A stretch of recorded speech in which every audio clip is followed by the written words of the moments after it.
Hi, and welcome to another LRCC Soundbite. If you remember from last week, I'm telling some stories about the life of a guy called Daniel.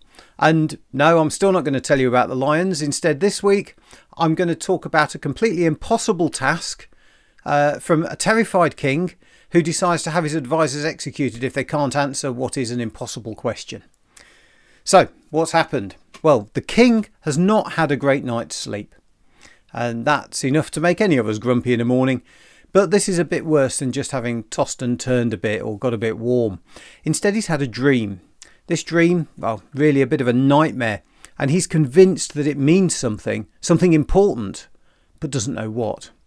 Now, his advisors are used to the king having dreams and asking them to tell him what the dreams mean. However, this time the king decides to ask a different question. This time, he asks them first, tell me what the dream was, then tell me what it means. Now, on the one hand, maybe he simply couldn't remember the dream. But probably more likely, I wonder if he was suspicious that anyone could make something up about a dream. But if they really had some insight, then they should be able to tell him what the dream was as well. Of course, that's a bit of a problem. How can any of them know what the king's dream was? So the king says, fine, you're obviously of no use to me. And he orders the execution of all the wise advisors that he'd got. So where does Daniel come into this? Well, Daniel isn't there when the king is asking this question. So when the guards come to take him away, he understandably asks why. They tell him what the king has said. So Daniel goes straight to the king and just asks for a little time so that he can find out what the dream was and tell him the meaning. The king agrees. So Daniel goes back, finds his Jewish friends, and they get together and they start to pray to God. They ask God to help them. They keep praying. That night, Daniel is shown the dream. And, more importantly, God tells him what it means. So the next morning, Daniel goes back to the king and explains to him that it's impossible for any human to do what was asked.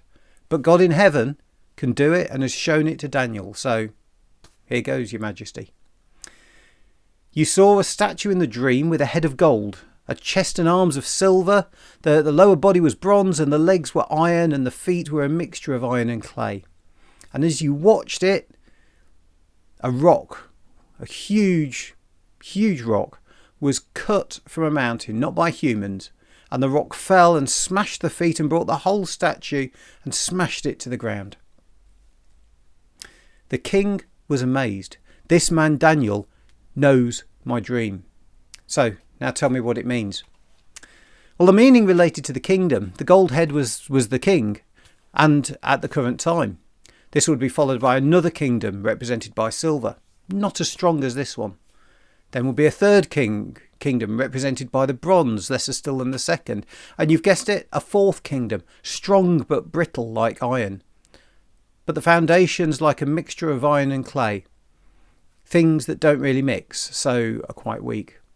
All of these, the dream says, will fall, including the current kingdom.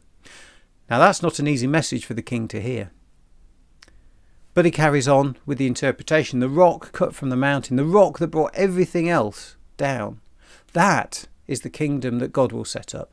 The kingdom that nothing will break. Well, the king accepted the interpretation. After all, if Daniel was able to tell him what the dream was, then actually his interpretation could also be trusted. And actually the king took Daniel and promoted him as a result. But what would happen?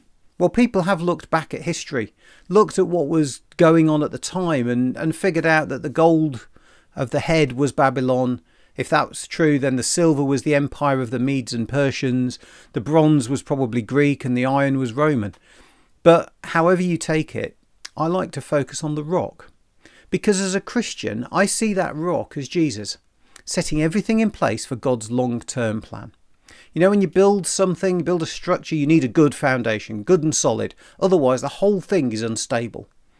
The way I see it, if I build the structure of my life, my support, everything that matters to me, if I build that on Jesus, who in my example I can think of as a rock, then that is a good foundation for life.